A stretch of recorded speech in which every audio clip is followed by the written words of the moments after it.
yawatuhu pani enchamukin nila kayo kastu.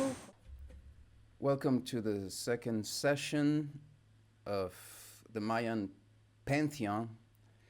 As I go into this course with every one of you, I figure, and I add more to the course, and I figure we need more time. We really need to take a little bit more time for everything that needs to be covered. And the more we go into detail, I guess the better the course. We were left off halfway through the Mayan Pantheon, and I want to kind of go back and overview a little bit about it. Go back to Ixpiyakok, Ixmucane, the creator couples. And you will see that for this session, the creations, it's titled The Creation of the World and Mayan Pantheon, this section in the module. And I said in the last session that you will be learning about the creation of the world, the myth of creation, directly from the Popol Vuh and other books that you need to get. That I won't be covering that. They basically speak about the creation of like every single culture has a story of creation. It's amazing how similar the stories are, and some investigators would say that that's due to the fact that one culture invaded the other, and it's just a replication of that. I don't believe that. I believe that there is a common language amongst all humanity, and so the similarities are because of that, because of this common language, because of this common view that we have, this common creation that we share. In the Maya world, there's three hearts, or three worlds that unite and make the creation we live in, which is the heart of the sea, the heart of the earth, and the heart of the sky. And then the rest of the creation story goes into, which maybe this is more specific to, I guess not really specific to the Maya and Toltec and Mesoamerican culture. Because then in the Bible, for example, you do have a lot of story about humanity, how humanity evolves and is created in a sense. But I guess in the Popol Vuh, it's a little more specific on that, and it talks about the creation of humanity, being that we are one of the last creations, the fourth or fifth creation, depends on interpretations, and that the creations before were made out of clay, for example, and the humans were made out of clay. And the common theme with so the gods create the humans, right? Now, the gods in this case are just the creator couple, Ixpiyakok, Ixmucane, just a father, mother, great father, duality, that we can call that God in Mesoamerican worldview. Like if you want to speak of one God, then you would refer to the one creator couple. You cannot really degenerate divinity. You cannot take gender out of them. It has to be the combination of man and woman. And so they created humans with different materials, and what would happen is that the humans would forget about their creators. And so they would fall into confusion, they would fall into mess, they would fall into chaos. So it wasn't until the last creation, where mankind was created out of corn dough, that the men were finally able to do what their creators wanted, which is to remember them, to honor them, and to feed them as well. make a. So this can be taken into deep interpretation, and I wouldn't have that much time to do that. To I guess if I do it in a shortly, the there is an importance of us having the connection with the creator gods. If we, it's like we're given this very solid animal material body and world to live in, right? And there's all these dimensions, levels in the sky, this cosmos that is visible and invisible. There's all these spirits and all these worlds that are not really that visible. So it's very easy for us to fall into the commodity of just living life in a world where we don't acknowledge and have a relationship with the invisible. And but somehow doing that, according to myth and story and history, or to native history, that has brought us into chaos before. If we forget about, if we lose contact with these higher dimensions, with these entities, then we fall into just a life without significance, without meaning. And so that's why Mesoamerican cultures were so keen on keeping a culture, a cult alive, and that's the reason for all the pyramids and all the temples and how everything in their culture, their art, everything is intertwined with the worldview, with a religion or with a spirituality. So that's what I can say, I guess, about the creation story. But we need to really take our time with everything, and you'll be taking your time learning about the creation story from the books. And in the advanced workshop, then we can go into specific, detailed aspects. So, Ishpiyakok Ishmukane, creator couple, can then be called Itzamna Ischebel Yash. So we saw Itzamna in the last one, the great lizard, the great will. And as we're going to see now today in the elements, the great willpower, the great sea of willpower, the great lizard of willpower gets so that could be the male, has to go through a reflection. And that's what happens with us all the time when, I don't know, some of you have been married or are married or live in a relationship, in a man-woman relationship. It's very common to have this, somebody have the couple is always there to reflect and say, well, that's not a good idea. Well, and this is going to happen if you do that. So there's this dynamic in all relationships and all families and all creation of a reflection, of one idea being reflected back. And this is somehow described by the Itzamna Ischebel Yash, where the male would be the great willpower and the female would be the great mind, and the creatoress, right? The man is the seed, and the woman is the actual vessel that makes that seed come into life. And for this, in all cultures, in all American North and South American cultures, and we got a lot of information about this from Andean South American cultures, the female is absolutely crucial and important, and sometimes spoken of as more important than the male energy.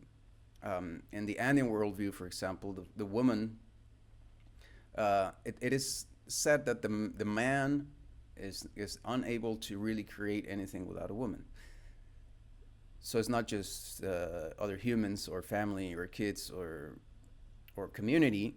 It's also in the magical sense. Like, and I know you guys are into magic, so I'm gonna give you a really good tip on magic from the Andeans, though. But then it's the same as it's if you study Andean worldview, if you study Mayan cosmology worldview, if you study even further north cosmologies and worldviews, they will all teach you about the other ones because they're all in the same kind of core mother culture. So it's not anything you can learn from any of them is going to give you more wisdom and information about all of them. So in the Andean world, I learned that there was once a person that he was like struggling economically, and he asked a wise man, "Hey, what can I do? I seem to not be able to progress or have a economical stability. What can I do?" And the wise man answered, "You can get married." And this is very interesting because this is the contrary of what is taught by the modern overworld culture that teaches that having a woman is an expense, right? That having a woman or having a couple is a loss.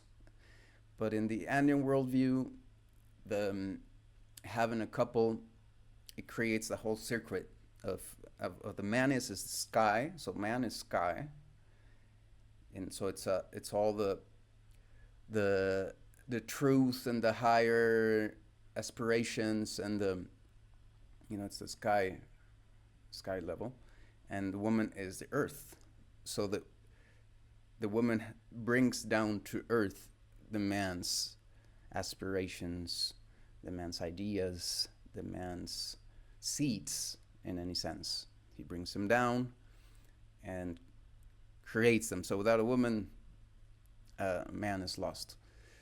So you always need this created couple, and in Mesoamerica it is prevalent in everywhere as creator entities, as we will see. Everything has even every god you can say has the man god and the woman god of that. Okay, even if we don't find specific images or names for them. Is Chel another name? So we saw this on the last one. We saw the entity of the sun. So in this case, the sun then wouldn't have like a man and woman, because the man would be the sun and the woman would be the moon. Okay, so in this case, the sun is the man, and the moon is the woman. Ishu or Ishik or Ischel. Ish is the particle of female, Ish, which is interesting then that one of the names of the creator couple is Ishpiakok, Ishmukane, and they both begin with Ish. Let me go back and show you. See? So in this one, even the man god, the male god, begins with the Ish particle, which is a particle that depicts a feminine, a woman. Ish Piakok, Ish Mukane. And we've studied this, and we've come to the conclusion that there is like an even greater kind of entity, which is all female.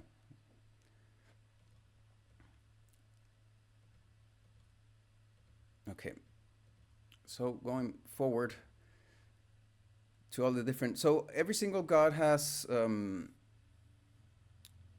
advocations, right? And let's talk a little bit about advocations, and let's talk a little bit about personification. So you will find that in the creation we live in, there are elements, there are entities, like for example, the weather. The weather is a whole thing. It's a whole complex thing. And it's really interesting that, for example, in Spanish, the word for weather and time is the same word. ¿Cómo está el tiempo? How's the weather like? but you're using the word tiempo, which is time. And I think this same meaning is somehow perceived in the Mesoamerican world, where Achak, the entity, the god of weather, some would call it the god of rain, is associated with the time, with our perception of time, right? So if beyond the sun moving, what else gives us sensations of time, like the years? Well, it gets colder, we get rain seasons, depends on where you are on the planet, but there are marked seasons, and those seasons are marked by the weather, right? Of course, there's more or less sunshine. If you're close to the equator, if you're in the equator, that doesn't change. But even if you are in the equator, you might get differentiated seasons. So imagine you're in the equator, you don't have the sun as a reference to know what time it is or what time of the year it is, but you do have marked seasons, and those seasons will give you a sensation of time going by and years going by. So there is, to me, a relationship with time and weather. Okay, and so this Mayan personification, talking about the personification, so you have the element, you have the great entity, and then you do want to have a humanized personification.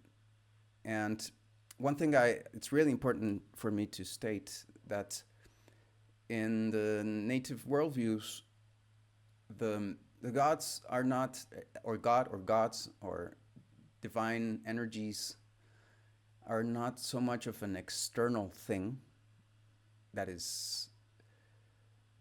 has to be feared and has to be, it's really more of an internal thing. It's something that lives within you.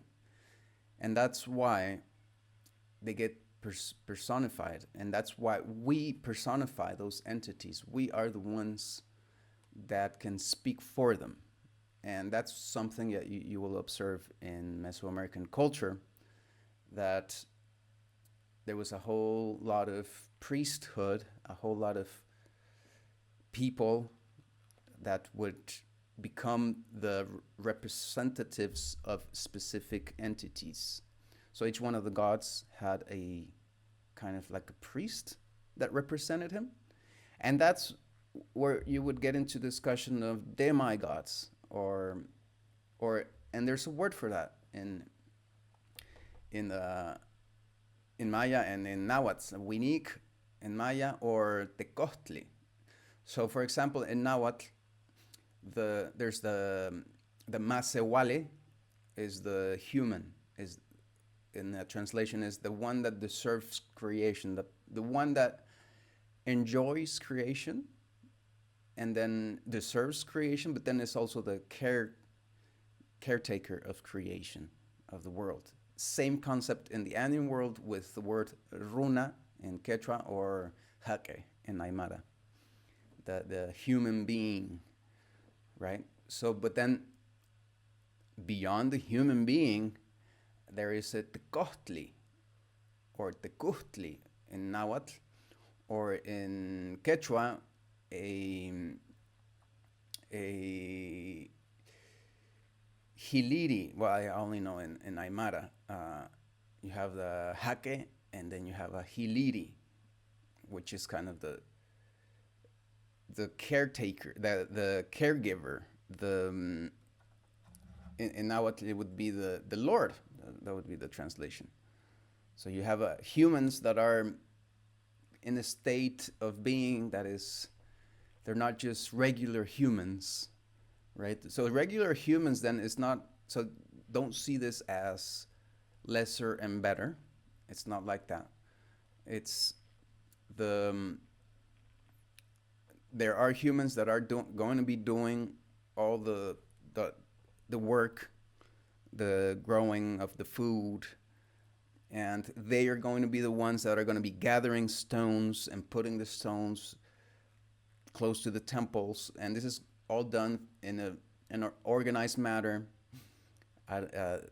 Not much of a slavery. There were slaves, but the slaves were something that came from the wars and captives, and it was very few of them. It wasn't like there wasn't any like massive slavery or anything like that. So the pyramids were built just by having a whole bunch of humans that they volunteered to do work for the common good.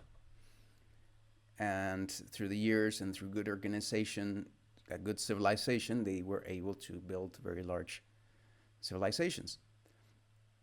And then there was the humans, the Tecostin, that their role was to take care of those temples and to take care of the writing and to take care of the, if it wasn't for them, we wouldn't be having this class, because they wouldn't have written any codes, they wouldn't have painted any temple, and we wouldn't know anything. So it was thanks to those humans that we know this.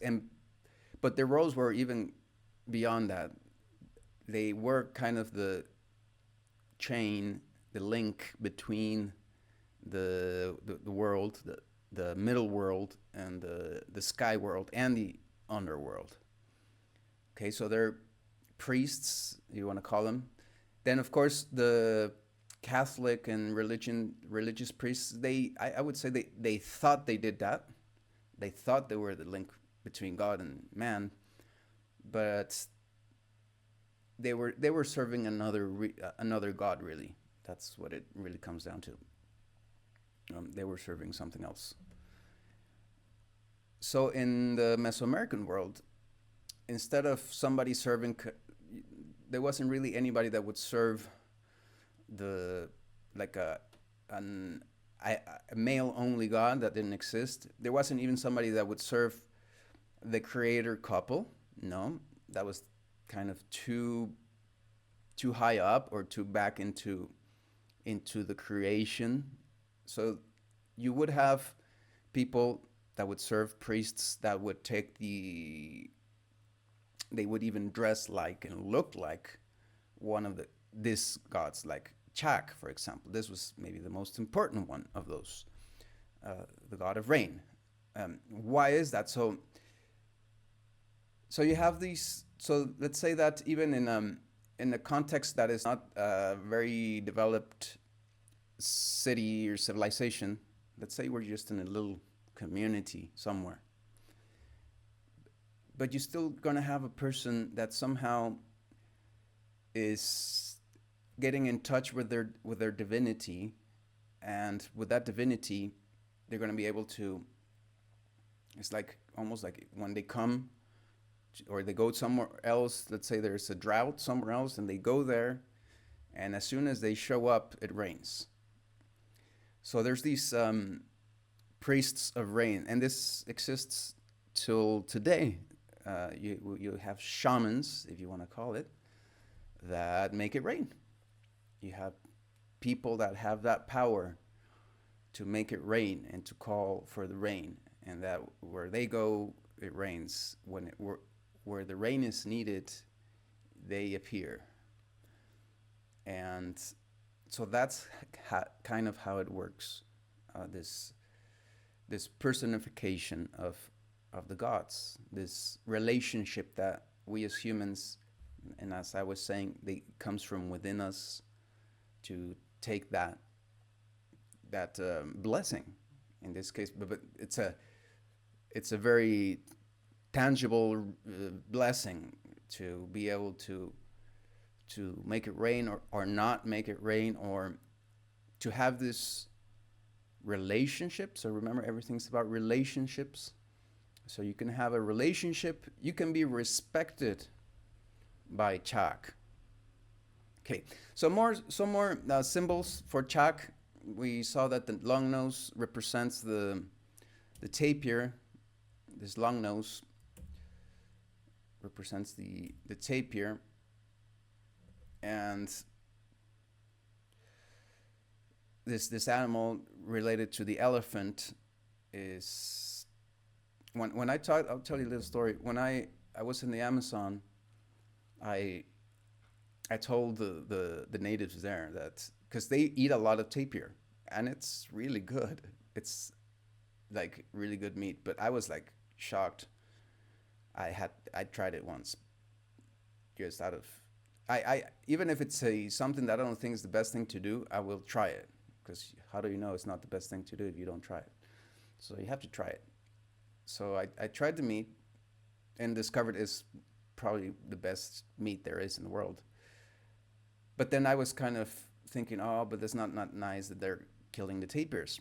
I mean, you can take all the troop picks you want, and that won't really harm the diversity, and that is even biologically known, or was said to me by a biologist. You can kill all the pigs you want; it's not going to affect anything.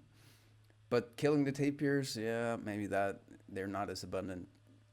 And so I told the natives that in the Maya world, the tapir was related to the god of rain. That it's kind of like a Nahual of rain, the tapir. And they said, I was expecting a total negative reaction to that. Like, oh, this guy's coming to screw us up, telling us we shouldn't be hunting, because everybody goes down to the Amazon. People tells them they shouldn't be hunting. It's like, don't you have any respect for their culture? Um, and I wasn't really doing that, but I told them the story, and they, instead of being having a negative reaction, they were like totally opened up about it and said, "Wow, that's so true. You know how in that place," and they started talking amongst them and saying that in one place they killed all the tapirs and it's drier now. It doesn't rain anymore, and I really like that. I think that spread, that message spread, and that was a good message to give them. Let's not eat the tapirs. I mean, they're really good tasting. They're really good, really easy to hunt. Really easy target. You're kind of like silly, dumb kind of guys. I won't tell you another story because it's making too long. But they do have this relationship with water. They do stick around water a lot. They do stick around rivers a lot. They are guardians of specific spots in the river, and the Mayas knew this, and the Mayas revered this. So here we go into this very important part of the teaching that I want to go deep into. The Quetzalcoatl Tlaloc relationship. Okay? So in Nahuatl language, Quetzalcoatl means Quetzal is a Quetzal bird, and it can be translated as beautiful, feathered, or elevated. And Coatl is snake, so feathered snake, feathered serpent, elevated snake, beautiful snake. And here's a photo that I took from my recent trip to Teotihuacan. So this is a photo that is not older than 2 weeks. So 2 weeks ago, this is how it looks like. And here you can see that this is called the Temple of Quetzalcoatl. And you can see that there's a intertwined of snake heads, or Quetzalcoatl's heads, and Tlaloc. Tlaloc would be Chak, would be the god of rain. Now, what's the translation in Nahuatl for Tlaloc? So Ok comes from Octli, which is a beverage made from the maguey plant, from the agave plant. It's not the distilled, which everybody knows, tequila and mezcal. So if you don't distill that, if you just drink the sap of the agave plant, you let it ferment a little bit, you have a natural beer, very rich in sugars, very rich in proteins, very healthy because it has this cactus kind of sap that is very good for the stomach, and has a lot of probiotics. It's a really healthy drink, nutritious, healthy, and if it's a little fermented, it can get you very nicely drunk. So that's Octli. And Tlali is earth. So the nectar or the sacred drink or the holy drink of the earth. What is the holy drink of the earth? What is the beer of the earth? Is the rain. So that's the name of Tlaloc, which is then, of course, Mexica Nahuatl language, post-classical, the inheritors of the ancient Teotihuacans, right? So we're using Nahuatl to call and give names to what we find in Teotihuacan, but you should know already that the Nahuatl language we are using is it's a present language and the language that was used by the Mexica, the Aztecs, which were the Neo-Toltecs, if you want to call them, but they weren't the ancient Toltecs, and they weren't the people that lived in Teotihuacan. And nobody really knows what language was spoken in Teotihuacan. And but then it is the continuation of the same religion, if you want to call it, the same worldview. So with that, we don't have any problems using the same names, the same language, sharing the languages, because it's the same entities, it's the same worldview.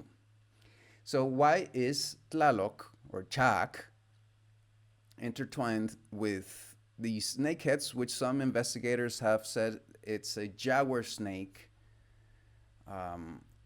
It's not just snake, and it does have feathers that are visible. So you see that these are the little feathers, and then you have this one down here. I don't know if you see it. So it's on a profile. So you have the same head with this kind of like ram horns, and then all of the body is feathered. You can see that the body is covered with feathers. Then there are you see these are the rattles of the rattlesnake. The rattles, and then you have shells, which even have a little bit of the original color, plaster and color, a little red color. So you have different shells. There's some murals. I don't have the photos here. It's amazing because in the middle of Teotihuacan, which is in the middle of the land, in the central area of Mexico, a few hours away from the coast. The coast is not that far away, but it is still in the middle of the land. The murals depict. Some murals have a human diver that is picking up shells from the bottom of the sea. So it's really interesting. You're in the middle of the high plateau, semi-arid area, and the murals depict people picking up shells from the sea. And here you see that there's a lot of shells. So that speaks about remember the heart of the sea as one of the great hearts of creation. So this is the combination of those three hearts. You have the heart of the sea. So that thanks to the sea we have, where does the greatest amount of condensation occur? What is the driver of the weather? Is it the land has a lot to do, of course, but the sea has a lot to do. That's where you get a lot of the evaporation happening, a lot of the weather, the clouds. The ancients knew that the hurricanes, which they experienced as we do, they were great storms created by the sea, by the heat and the sea and the vastness of the sea. And by the way, the word hurricane is a Maya word, huracan. And you're going to find that in the Popol Vuh, Hunrakan. And there's translations for that. So Tlaloc, the rain essence, the weather god, is you cannot inseparably mixed or married or intertwined with the sea and with the elevating snake. Now, let's go a little bit with Quetzalcoatl. So, these are the three names you will find about this god, Quetzalcoatl. Kukulkan, Quetzalcoatl in Nahuatl, Kukulkan in Peninsular Maya, and Gucumatz is the Quiche Maya word that you will find in the Popol Vuh. Same meaning for all, is feathered snake. Now, some archaeologists are going to tell you that the feathered snake was a Teotihuacan Toltec deity that came to the Maya lands in the post-classical period. And yes, the style in which the layers of Chichen Itza were built does have a strong resemblance and, of course, then influence from the Tula area, which we saw when I talked about the avatar Quetzalcoatl traveling down to Chichen Itza. But the concept is, I think, older, and you do find snakes in all of the classical Maya sites. So it's not really, I wouldn't call it a Neo or a Toltec or a Tula Toltec divinity. I would call it just something that has always existed. There's this writer that I really like, Roman Piñachan, who wrote a book about Quetzalcoatl. And in his book, he talks about because everybody relates Quetzalcoatl to, of course, then the earth energies elevating intelligence. It's related to intelligence. It's evolution. It's the intelligence so the snake that gets feathered, and we saw that throughout evolution. We saw how the dinosaurs eventually developed feathers, and when the meteorite struck, those that had that adaptation, that were very light and already had developed the feathers, maybe not for flight but for other reasons, but they were already very fast running, lightweight dinosaurs, they developed flight. If they were able to fly, they would adapt to this meteorite situation. And from that, we get birds. So it literally happened. Literally, snakes, reptiles became birds. So it's, I like this. We're going to see that this is not so much of a belief, rather it is just a compendium of knowledge that is, of course, then taught by symbols and taught by myths and taught by poems and taught by a flowered word, a poetical language. It's not a technical description, but it is at the same time. It is actually a technical description. So that we need to know about Kukulkan and Quetzalcoatl, that we need to know that it is the intelligence, the evolution, and we all have that, humans have that. We need to come in contact with that because sometimes we've become too much of Tezcatlipoca followers. We've been with our unconscious consent, we've consented into writing our names into documents that by means of symbols have taken us out of creation, and that's a whole modern civilization, and that has its roots in the ancient Vatican Empire, and we are all pretty much darkness worshippers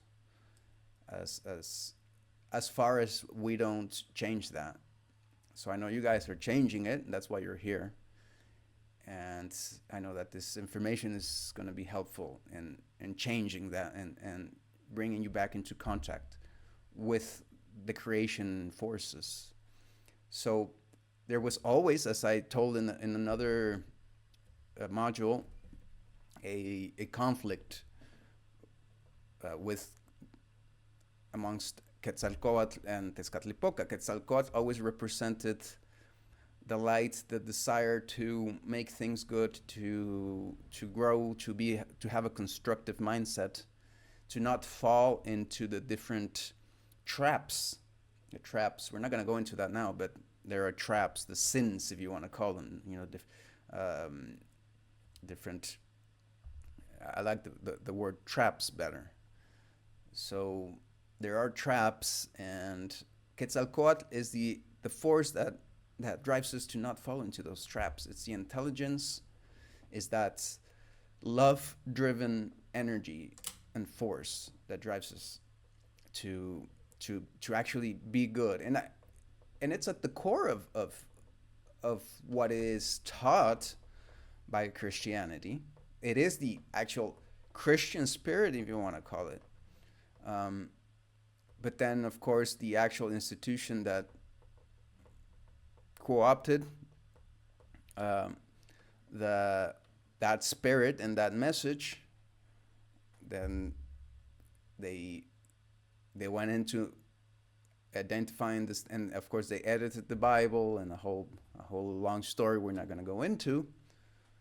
But you know how snakes, by very strict Orthodox Christians, are seen as evil things.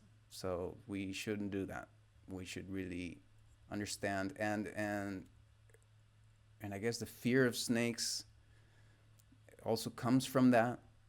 Why do we fear snakes? I mean, of course, then there are snakes that are somehow they represent a danger to us. There are some snakes, but snakes are not out there to bite you, except the Andean rattlesnake's the only one that will, if you stumble on it, it will actually chase you, the Andean green rattlesnake. But the rest of the snakes, even the cobras and the other very poisonous ones, they're just gonna warn you and try to avoid you as much as they can. So why do we fear snakes? But then at the same time, the snake is the symbol still today of medicine. And for this, I want to say we need to purge the symbols, the ancient symbols. I mean, the swastika, for example, is a very powerful symbol. So we should not fall into associate. We really need to purge and like, hey, if the Nazis used turned around swastika for their mean purposes, we shouldn't really just forget about the swastika. We should bring back the swastika. We should use the swastika. We should understand all the symbols that represent earth powers, that represent the ancient knowledge, that represent sacred things. And we must not associate that with evil, not by any means.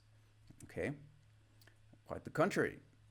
Now, so let me go into this story of how Roman Piña Chan describes the relationship between Quetzalcoatl and Tlaloc, because in his book, he says that Quetzalcoatl, because everybody else was saying, yeah, Quetzalcoatl was this everything I just told you, right?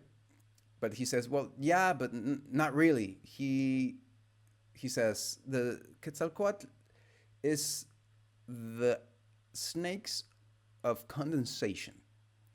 So if you look at the hillsides of a mountain after it rains, you will see that little snakes gather and they climb up into the sky and they form clouds and they make it rain.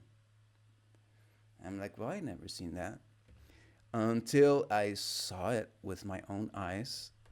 I guess it's a little maybe easier to see in the foothills of the Iztaccíhuatl volcano, very nearby here of Teotihuacan in the Mexico Valley. So I was climbing Iztaccíhuatl, the mountain, and we were able to observe with my friend how out of the little creeks, so there's little ravines, and so out of the ravines, these snakes, these little clouds would start, like condensation formations would start forming, and they started actually like spiraling and moving like a snake. They would actually look like snakes that were climbing up, and we were just amazed by looking at that. And we had already returned from a failed summit attempt because my friend got sick because we didn't cook that. We were very young. We didn't cook the food right, so he got sick, and then we weren't prepared. He didn't have a proper sleeping gear, and he almost maybe died at night. And so we got sick. We returned from the summit, but then the rest of the day we observed these formations. And then the Popocatépetl mountain, the one that's next to Iztaccíhuatl, the Smoking Mountain. And maybe you should find some books about these two mountains because they're very relevant in all of Mesoamerica. The Popocatépetl volcano is an active volcano, and the name means smoking volcano, and it very commonly smokes. It releases clouds, smoke, like, volcano smoke, ashes. So it released a little puff, and that puff came above the little snakes that were forming under the Iztaccíhuatl mountain, and they joined together, and out of nothing, this huge badass storm formed. So by then we were already packing our things and getting out of there, because we had to return to the city. I used to live in Mexico City back in those times, and as we were already on the vehicle driving away from the mountains back into the city, the whole mountain was just black and filled with lightning and storms. So it was a really good thing that I saw, because I saw the description of Roman Piñas Chan interpretation of this. Why is Quetzalcoatl so intertwined with Tlaloc? Because to him, that's what that represents. It represents the water evaporating, but I guess it has the same meaning. It has that same meaning of something that is elevating, and thanks to that elevation, thanks to that rising nature, we get this other nature, this other essence of what comes down on us, which can then be stormy, which can then be evil looking, evil kind of. It can make us fear. I mean, a badass storm, it can make you fear. It can look. You can be praying for for help or for consideration. If it gets too bad, I mean, you would want to ask Tlaloc to be kind with you, because it can get really bad. Like weather can get really bad. So that's the interpretation. That's one of the very important interpretations of why the feathered serpent is related intimately and inseparably from the god of rain, from Tlaloc. And then there is the Chac, and you're gonna see that with the last session and this session. We really don't have the time to go into all the discussions, because we will see that, you will see that maybe one of the entities I called, for example, Kawil, it has, to some writers, it's a different god. And so what I want to say about that is that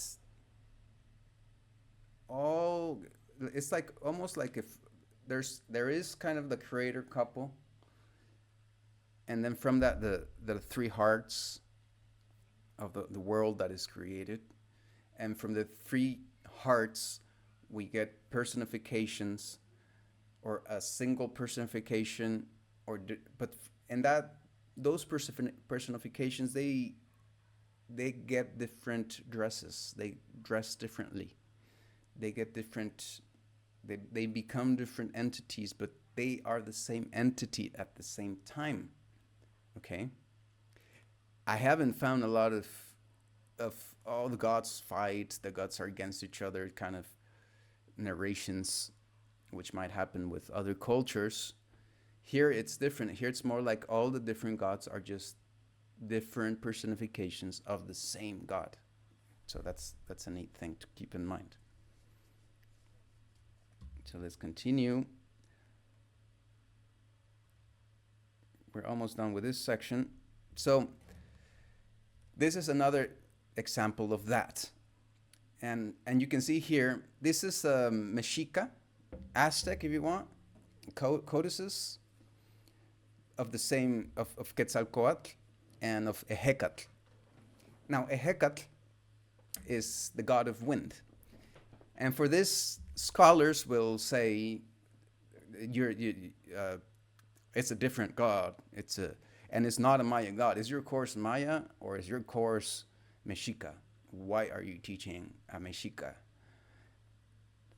knowledge in the Maya? So, and I've cleared that out. It's the more you learn from any of the Mesoamerican cultures at any of the time periods, is going to give you more information about, because it's the same mother culture. Okay, let's not fragment our minds. Let's not fragment our knowledge, and understand that it's all part of one. And the gods then as well are all intertwined, all part of one creation, right? So give me a little drink. Lots of speaking. Okay. So Quetzalcoatl in the Mexica world looks like this. It's post-classic. The Aztecs drew it like this.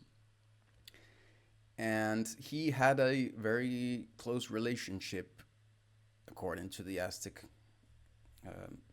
myth and liturgy, to Ehecatl. And it was even sometimes called like the same thing, Ehecatl Quetzalcoatl. So Ehecatl is the wind. Today is a wind day, by the way. And so the wind is represented by this in the Mexica, by the Aztecs, by these very long mouth, right? This like tubular mouth and squared nose, kind of maybe representing the blowing of the wind, like a face that is blowing wind. And you're gonna see that it has this symbol of a shell hanging. So this is more of a pure just Ehecatl, but then here's the Quetzalcoatl. So they're together, separated but inseparable.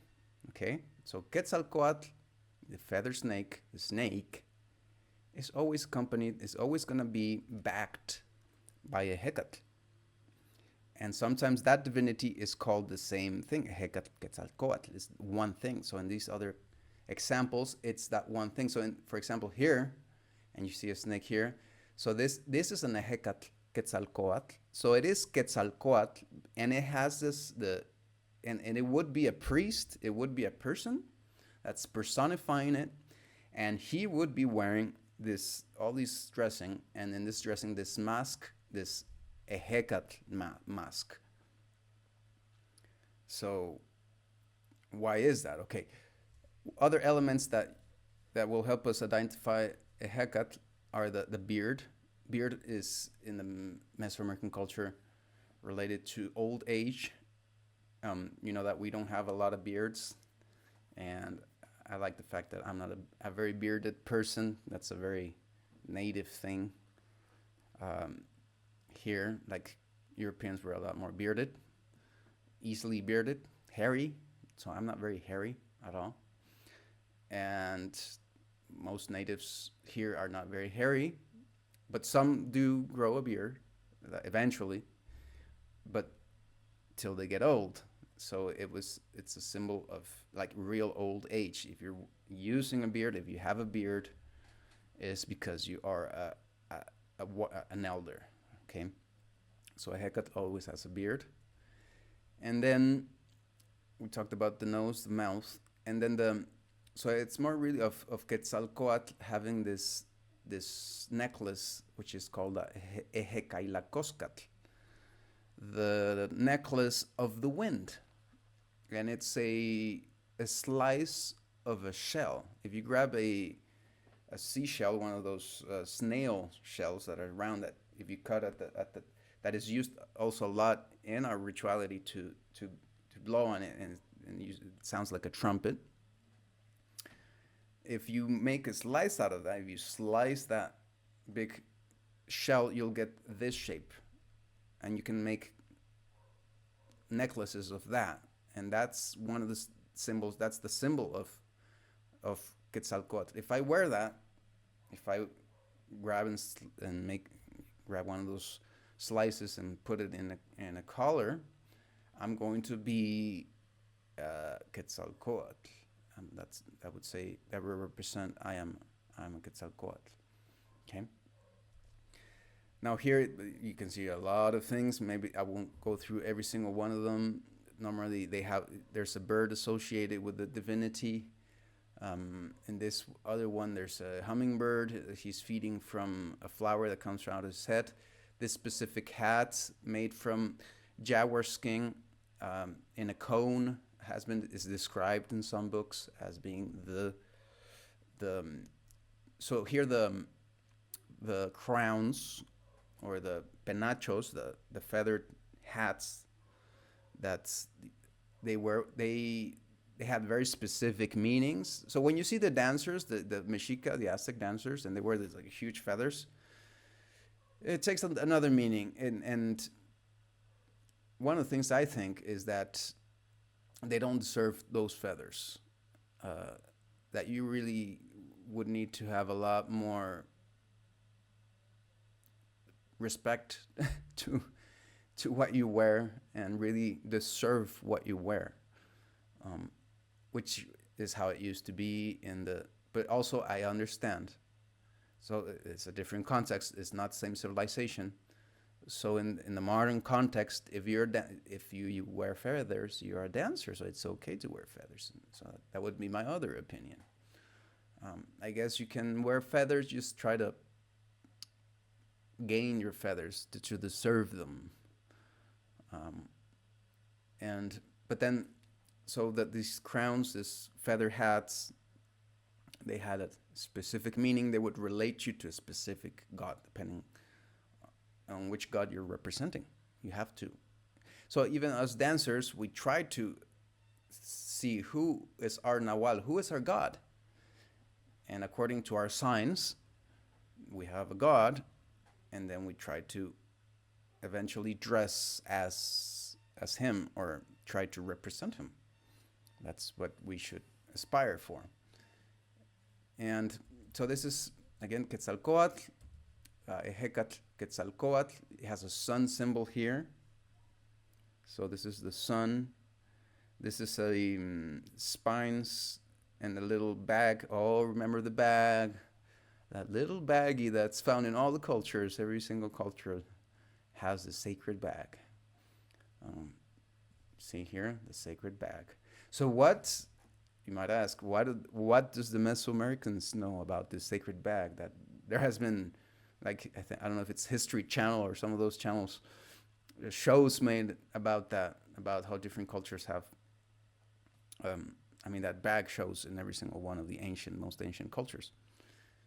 And the Mexica would just say that it's a bag where the copal goes, where the incense goes.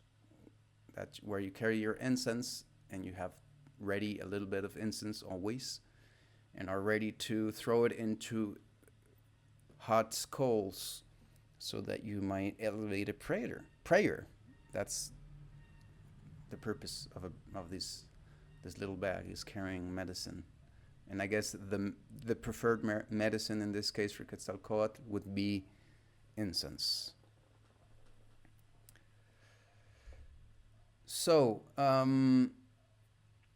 I've brought you close to Quetzalcoatl now, and you know that is the. So why is the wind? Okay, we gotta go over that. So what is the wind? Is the wind just the wind? No. As we're gonna see in the next uh, in a section of this class, the wind is a primordial element, and it represents the mind, the great mind. So as there is the great intent, there is the great mind, and the personification is important because that mind has to take a specific shape. It has to take a specific spirit. That's the whole meaning of spirit. It's not like, I mean, you can have like a sea of spirit, a sea of intent, a sea of creation, but that's just like a vast essence from which things can be created, but nothing is created. So for something to be created, some specific thing, a specific snake, has to be put into motion. A being, an ego, has to be created. So the importance of an ego and the wisdom that you can dissolve the negative aspects of the ego, but an ego as an essential concept is can never be dissolved. And that's another big teaching in all cultures, even in South America. The gods have egos. Okay, so gods, and God is not this selfless being. No, you have to have some selfishness. Creation created a world that has at least the selfishness to want to have its own intellect, to want to be able to have its own.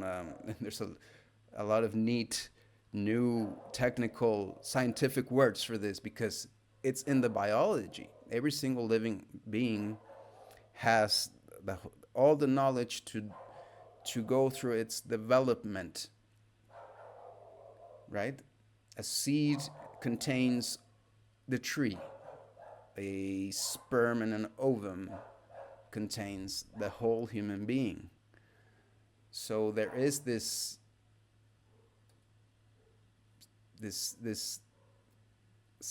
ego. It's kind of like an ego. It's a person. It's a single individuation of creation that is able to come and grow into this world and live in this world autonomously, independently, having free will, being able to go against the principles of creation, being able to destroy creation. We're given that power. And that's where we don't want to fall into selfishness, and that's the part of the ego that we would want to avoid, right?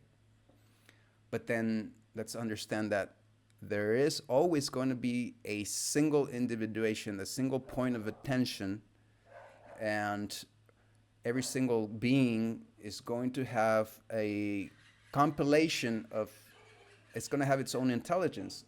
And for intelligence, you need to have memory, you need to have information, and you need to have a single mind, a spirit, something that a language, a language that describes specific things and that embarks you on a specific quest. That's what I will say. That would be the importance of spirit. So we're going to see that for the Maya world, there's a whole bunch of more gods, a whole bunch of gods. And they intertwine, and they might correct me. You were talking about Kawil, but Kawil is not really that. Kawil is this god K of the ornamented nose. But then is that Chak? Chak has a long nose too. No, this Chak would be god B. So this is a very archaeological kind of categorization of the gods.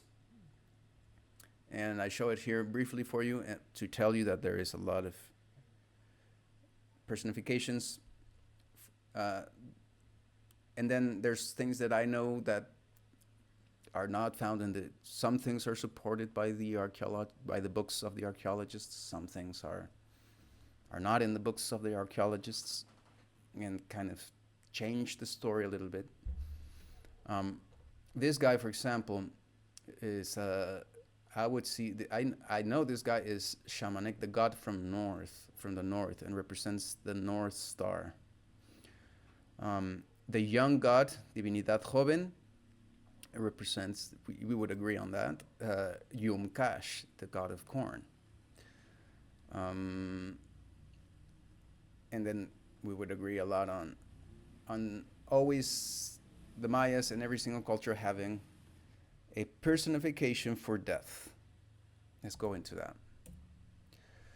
3 names: Ahpuch, Yum Kimil, or Ahsisin,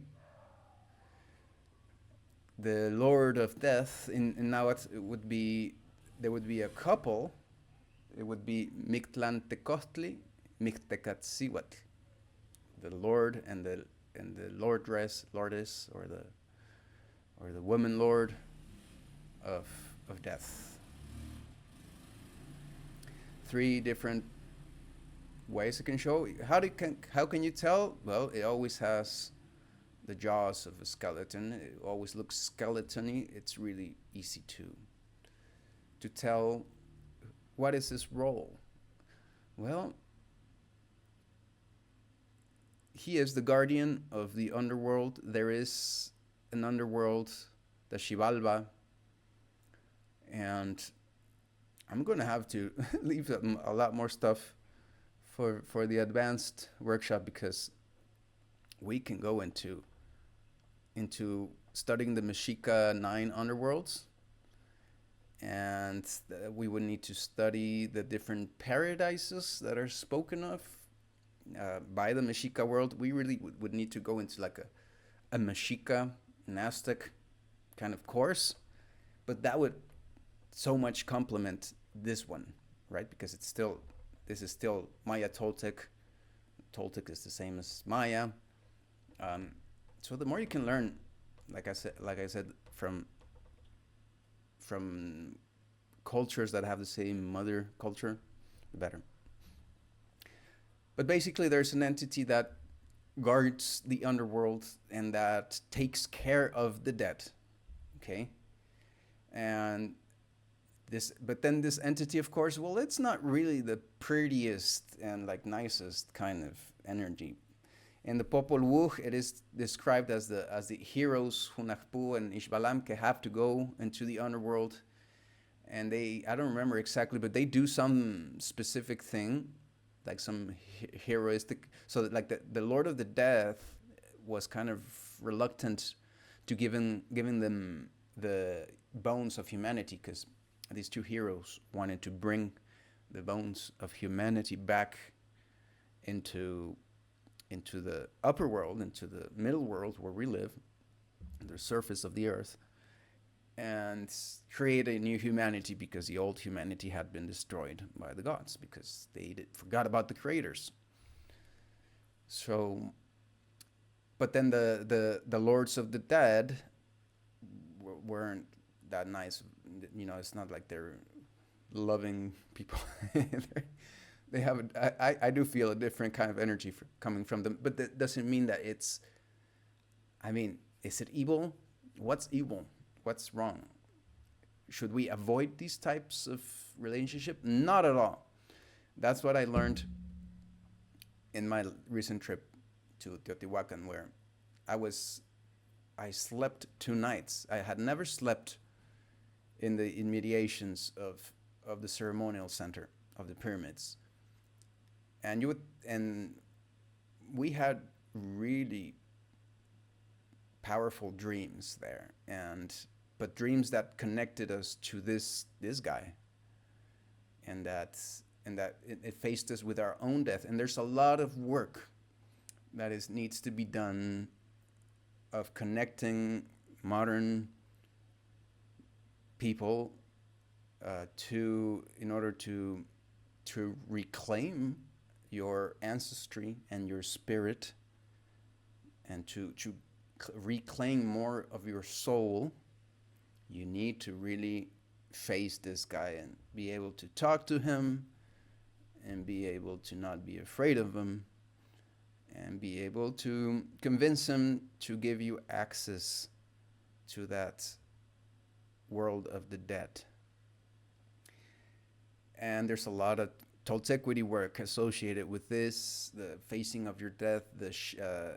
We were given, when I took a workshop, we were given little stones that we had to carve skulls out of, and so that would represent our death, and so that we had a physical object that connected us to our death. And then there's a lot of work of, so your death is like an entity. It's like an entity that knows when you're going to die, and that entity is said by some of the Toltec lines, is always right behind you. Your death is always right behind you. Learn to learn from him. Learn to be able to get advice from your own death. Open yourself the possibility to knowing about your death, and of learning about your death, and living life from that knowledge. Make that connection. And then I will facilitate that in the presential workshops. It's one of the key exercises in a Toltequity workshop. Some images of the underworld, of the Xibalba, in the vase, in Maya vase. And this takes us to Yumkash. Yumkash is another Maya god, called by the archaeologists the young god. He's always depicted very young, very differently from most of the other gods, where they will have signs and symbols of old age. This one has a young face, and it totally makes sense. And even Yum, I think, is translated as youth or young or youngster. And Kaash is the word for wilderness. It's kind of the god of the wilderness, the god of nature, the god of the greenery, of the forest. This is the entity that guards the forest, that guards the wild. But at the same time, what's in his hands? It's 3 corn. I used to think, because of the shape of the symbol, because this comes from a codice, and then somebody copies it, and somebody else copies it, and by then you see the copy from the copy from the copy, and I haven't found the original. I would like to see the original and see it and look at this, because if I see it like this, I would think this is tobacco plants. And then, of course, tobacco is a very powerful symbol, and it is very powerfully associated with Yumkash, with this god, because tobacco grows wildly, and it likes to grow magically where you build a house. So if you go in the forest, you build a house, in a couple of years, or maybe even less, you'll have a tobacco show up in your door like that. It's like it shows up in your door. It just grows outside of your door. It's that magical. And it is a crucial plant for, if you cast it out of your life, maybe you can do that, but it's not a good idea. So much healing happens thanks to tobacco. It is a very important spirit. Of course, tobacco, not cigarettes. I guess cigarettes are the devil of the tobacco. Yeah. Any plant god, like coca leaf, can be turned into a demon. Cocaine is a demon. Don't take cocaine. It's not a good spirit. Same thing for cigarettes. It's not a good spirit, but tobacco is a good spirit. So I used to think this was tobacco, but then it should be corn, because then this is the god of corn. And then the symbol is there too, where the thanks to the wild, thanks to, so this god represents and personifies and allows us to have a personal or personified interaction with the world of the wild, with the plant realm, with the wild realm, and not just the plants, but all the wild animals. And so there's this huge duality in the Maya world of the civilized kind of side, the city, the town, the people, where this guy does not govern, where this guy is not present. And outside of that, the wilderness. The wilderness has its own God. And there's a lot to learn from this. And there's a lot of the Lacandon Mayas have their rituality to Yumkash. They themselves went back to the Kash. Each Kash is the name of the book I hope to finish writing one day. When I lived here, this is a photo I took. This is a young Lacandon man posing in front of a temple in the Kash. Kash is the word for the wilderness, the jungle, the rainforest. And that's the word for Kash. Each Kash, I'm going to the wilderness. And the Lacandons, when they saw that the Spanish were coming, they resorted to hiding in the wilderness. That was their strategy of survival. That's why they weren't conquered, they weren't transformed into, they didn't live the colonial times. They were all those times till it was around, I think, 1910 or no, 1940. It was the last native group to have contact with the modern world in Mexico. It was until 1940 that a British woman, I think she was an archaeologist or an anthropologist, something like that, she went in. I mean, by then, of course, people would know about them, specifically the people from Tabasco that had the wood business, that they were trying to harvest wood. They would go into the forest and cut wood, and they would sometimes stumble on the Lacandons, and of course you'll find Lacandons had a very white traits because they had kids from the white Tabascan people, that the loggers, and they know the loggers, but the loggers did not convert them or do anything else than maybe sometimes kill them or sometimes have sex with them. So it was until the 1940s that they were kind of officially brought into contact. And as soon as this British lady wrote books and made it known that the Lacandons were there, the Christians showed up, the evangelicals, and they went in, and they're the ones that changed their minds even more. They have very good tricks for that.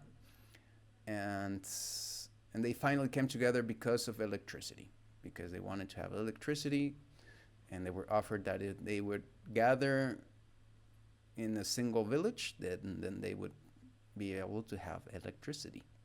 And that's what brought it. I won't go into the whole story of the Lacandons. So we have a question from Norman. Is Xolotl the Mexica analog of the Mayan Death Lords? I have a miniature Xolotl squinkly asleep in my lap right now. Okay, yeah, I need to cover that. And did I cover that? Yeah, because, well, in the Maya world, that's a great question, because I'll cover that real quick. Because we have to go back to Quetzalcoatl, and I was going to add that last night and I didn't. So there's one other connection that Quetzalcoatl has, and is with the morning star of Venus. So Venus is a very, very important thing and has its own god, at least in the Mexica world. The Mayas have it too. It's just that we know more from the Mexica because it's a later time, but the classical Mayas um, we know less of because they're now gone. The classical Mayas. There's the modern Mayas, but then it's it's as far as I know, I haven't seen. There probably is maybe some personification of Venus, but where I grab my knowledge from Venus is from the Mexica world, and it's called Tlahuizcalpantecostli, the Lord of the House of the Light, and it has its counterpart. So when it's a daytime star, evening star, morning star, sorry, is the Lord of the Day, the House of the Light. And it represents beauty, it represents art, and we're going to study that with the science. So it's not so bad that I didn't bring it here, because in the science it will come up. There's a sign for that. The Anil sign is the Venus sign. And it has, of course, then its counterpart, the Xolotl, the monster. Xolotl comes from the word Xololotic, which means naked. The verb get naked is Xololotia, I think. Get naked. Why is naked monstrous? This is a very interesting thought. Being naked makes you monstrous. Why is that? I want to get naked. I like getting naked. It's good to get naked. It's good to have your Xolotl counterpart. So in the Mexica traditions, the Quetzalcoatl narrations, they speak about the Xolotl counterpart. There's a creation story as well of the Mexica where it's actually, so they ask, so they're in Teotihuacan, the gods, and like, well, we have to create a new creation, a new sun and a new moon. Everything was dark.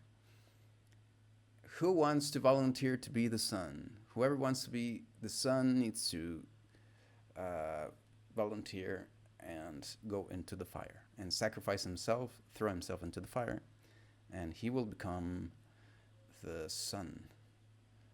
And nobody volunteered except this one guy, Nanahuatzin, which some people, I don't know if they confuse him with or is this another version of Xolotl, but it's supposed to be this guy that is all deformed and ugly looking, and he throws himself into the fire, becomes the sun. And then after that, I think it was, I don't remember, but it was another one that it was a very beautiful and proud. I think it was, might have been Quetzalcoatl. That's the one that after the sees that Nanahuatzin or Xolotl volunteered first, he then volunteers and throws himself into the fire. But then the gods say, "Oh, but you were reticent, so you'll be the moon. You'll be the less brighter one. You're gonna be the moon." And Nanahuatzin became the sun. And I don't remember which one is the one that was reticent, but I remember that it was very proud. But there's this duality of Venus and Xolotl, and it's the alter ego. So in the more you Quetzalcoatl, you become the more beautiful, enlightened, and empowered you become, the more you will also develop a shadow of that. And it's a good thing to have a connection with that shadow and to allow it to exist and not deny it. And that would be the duality of Venus, and that would be these gods of Venus and Quetzalcoatl, and they're both Mesoamerican. And might I say that I'm not going to cover all the gods because look how long I've been covering them, and I need to go into the next section. This would be the last one then that I'm going to cover here. Ekchua, the dark star, the dark. So there is this many different personifications of the darkness. Maybe you can put Xolotl here. Maybe Xolotl is one of these. Look at this one. This version has dogs in his head. Um, you're gonna see a mirror and a shield as a symbol for this god, and the skin painted black, representing darkness. The spears representing lightning. It can be associated with lightning. And some call it the god of war. And we would need to just go really deep into this and see and investigate and be amazed that not all of these investigations really exist. Not everything has been thoroughly investigated. We would think that, but not really. There's still things that we can further discover. You can see here that, for example, in this version, this guy is being taken captive, he's tied up. And I did cover in earlier sessions that at some point the Tezcatlipoca, or the Extra, the Lord of Darkness, gained power and was able to take over eventually, and imposed or created or exploded the concept of war and the concept of human sacrifice, not in the levels of the exaggerated memoirs of the conquistadors, which are just justifications for their actions. But there was a little bit of that, but it was coming from this entity, and I did explain that in the Mesoamerican world, there wasn't monogamy, monotheism. The mono idea did not exist. Monism, that did not exist. There was plurality all the time. So even in a place like Tenochtitlan, the city, the large city of the Aztecs, you would have a temple of Quetzalcoatl, and in front of the temple of Quetzalcoatl, you had the temple of Tlaloc and Huitzilopochtli. And Huitzilopochtli was a later personification of what I believe, and some attribute only positive things to Huitzilopochtli. I don't. I do have this, because there are good things about, and good symbols that you can relate about Huitzilopochtli and the translation of the word and the symbols. But there's also history that tells us that he was the mummy that was carried by the Mexica, and that it does somehow represents the wizardry powers that they had and that they abused and used to create the whole worldview, where the new world order would come about by means of them having the power to bring it about, right? So this idea already was brewing here. Then of course they didn't know about how much more it had brewed, how much better the beer was across the ocean. But it, to me and to many other investigators' opinion, that we're already seeing this here, this darkness taking over, and this extra taking over Quetzalcoatl, right? Pretty simple, actually. Darkness can be tricky. It uses everything that Quetzalcoatl doesn't use. Quetzalcoatl is the idea, the concept, the divinity of being truth, honest, transparent, enlightened, driven by love, driven by the willpower of wanting to give, of wanting to make things better. And then there's the other side, which is trickery, deceit, lying, misuse of power, dark powers, dark tricks, everything I taught about the inorganic beings. All of that can be brought to this God right here, which we should also, like I said, purging the symbols, we need to purge the gods. And we need to understand that we cannot have a creation without the reflection of creation. We cannot have Quetzalcoatl without Tezcatlipoca. It's both sides of the coin. It's just about balance. Okay, so that's it for this section. Yawatupani enchamukin nila kayo kasto